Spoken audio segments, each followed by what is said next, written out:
Hey everybody, it's been a good day. Got a few things done. It's about 7:30. Temperature's 31 degrees. Humidity's 41%. What you're looking at here is the first phase of putting skin around the escape hatch on the aircraft commander's side. This is by far the most stressful and anxiety-filled thing on the entire B-36 as far as I'm concerned. Reason being is you gotta English wheel it to get it to conform. It's curved, of course, laterally and longitudinally. And you gotta pull these up here to match the glazing strip retainers. Get those screws in there on all four corners. And once that's done, then I got to pull all these screws right here. All these screws there. All those screws there. All those screws there. And if I mess one up, because these are such a prominent feature on the canopy, I got to start all over again. Now, luckily, I've not had to start all over again. But this is the third manifestation of this. I had the early ones made out of the stop signs. And then as you'll see on the other side, I had the second version, which I'll explain why I moved to the third version now. You got to leave room for the curves, because when I cut the actual hole for the escape hatch, it's got to curve down around the sides. I don't know what the proper terminology for that is, but it's curved in this factory. So let's go have a look at her. This is what I'm talking about. These curved areas right here. All the way around. Did the best I could. They're not perfect. Still need a little bit of metal finishing. I've got the original sitting right there. As you can see, I simply did not leave enough material for the curving. Hence the reason I've wrote a note to myself to leave room for the curves, because I don't want to repeat that again.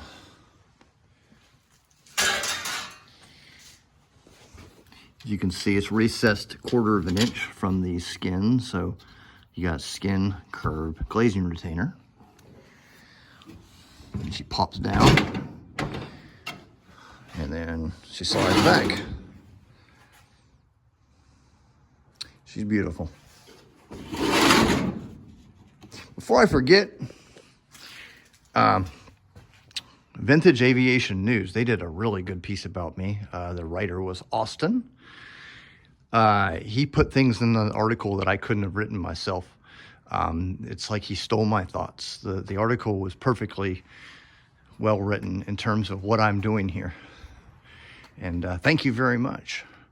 And thank you very much for everybody at Vintage Aviation News that made that happen for me. I really appreciate that. It made my day, made my year. Thanks again. Also received some nice donations, 300 from somebody. I don't want to use your all's names. 50 from another guy, 25, 20, 15. Don't be shy. You know, $15, that adds up. Trust me, it adds up.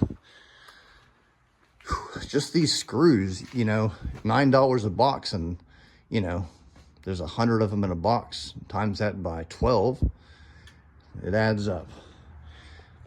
Speaking of the screws, I've been asked a few times why I'm not doing these screws perfectly flush. If you look at them, you only got about a 32nd of an inch sticking out of there.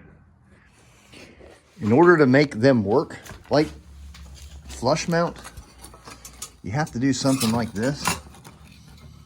You have to make this little die and then press it. So you have that edge right there, so the screw can actually sink down into it. Of course, that distorts that hole. But the main problem, other than adding another machining operation to the at least 1,200 machining operations on this thing, is that recessed area right there. It doesn't sit perfectly flat because I don't have the glazing in there. If I had the glazing in there, it wouldn't be a problem, but it presses it and it doesn't want to work. So that's why I'm not doing that. And back over here, I've got the pilot side escape hatch here. I can show you how the process of making this part I'm about to show you. First thing I do is take me a piece of really nice paper, and then I make a rubbing of the location of the speed nuts, and then I take my drill and I remove this material.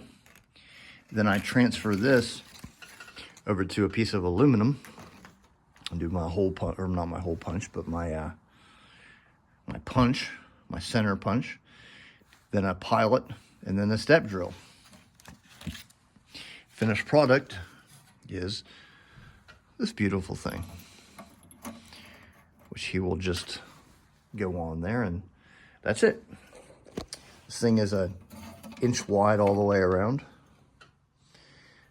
I'm glad that thing's done. I'll show you the actual function of the escape hatches. I don't know if I can do this one-handed or not, but basically, when they're in the locked position, there's a rail here, and when it's locked, it pulls this thing, or this arm, up into that rail really hard, and that rail is close to the skin or the backer plate, and it pulls them together. When you pull the handle back, it pulls those things apart, which allows this thing to go free and then slide back. So when you're closed, it actually expands. The outward pressure is what holds them together. Sorry if I worded that wrong. I bite off a lot more than I can chew when I make these videos. Let's go have a look on the inside, if I can make it over there. As always, I've had a bunch of people subscribe to my channel over the past 3 days. Welcome to the show. Good to have you on board.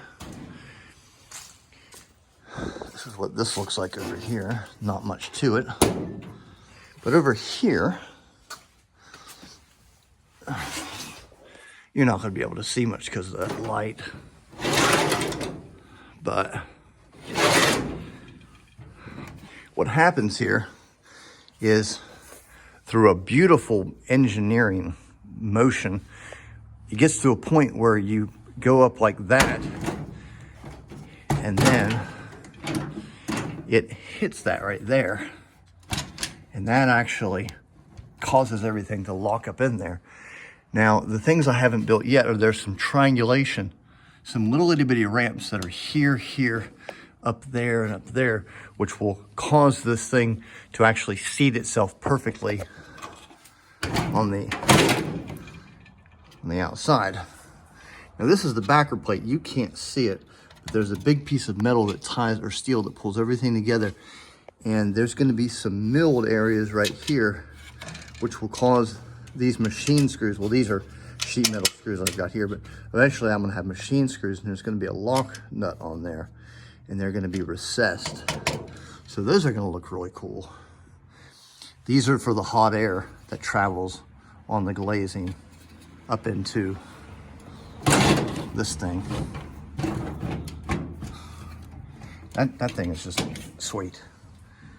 But that's how that works. And because you've got this hot air that blows into here, this actually has a bottom piece that I need to make, which will have the clear glazing panel, clear vision panel. This is permanent.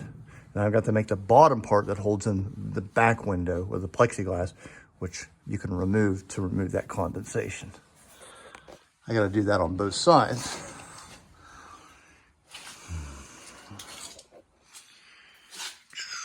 I don't know if there's not more to talk about. I've been purely focused on those escape hatches. About 2 or 3 more, well, about 2 more days, I should have them done so I can get over here and get all these strips and crosses done. I'm looking forward to maybe by the end of this week having this thing completely covered in aluminum. I've had like I said earlier, a lot of new subscribers to the channel. So I've had a lot of people messaging me and accusing me of restoring a B-36. This is not a restoration by any stretch of the imagination. This is 100% scratch built. The only things that I did not make include that original H model main flight engineer panel. I highly modified that turbo boost supercharger thingamajiggy. It was for 4 engines. I modified it to 6. The press the test lamps and the switches I didn't make, and all those original gauges I didn't make, and the circuit breakers, of course, I didn't make. Communication panel. To the left of it is the D2 oxygen demand panel. I did not make those. But everything else over there I made. And with the exception of those guards on the turbo booster jet control, or their turbo jet control, I did not make those. I did not make those T-18s. I did not make that light box right there. And in terms of the Astrodome up there, I did not make the sextant, and I did not make the actual Astrodome. Unless I'm forgetting a few things, everything on this is scratch built. I built it with no engineering drawings, no plans. I built it from extensively measuring the YB-36 that was formerly up in Newberry. I measured it for about 4 years. But I could only measure really on the inside. I couldn't measure the outside. And I do have a lot of dimensions in terms of the late model stuff that came from a really awesome guy at the SAC Museum in Ashland, Nebraska.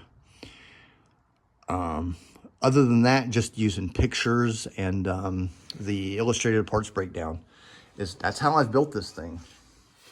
I've had to figure out pretty much everything because other than my exact rubbings and dimensions, there's a lot of variables. It might sound simple, but it's not, because measuring one thing up there in Ohio with the bugs all over me and getting bit by mosquitoes and the heat and the sun and being tired because I got up at 4 o'clock in the morning to drive up there, that stuff adds up.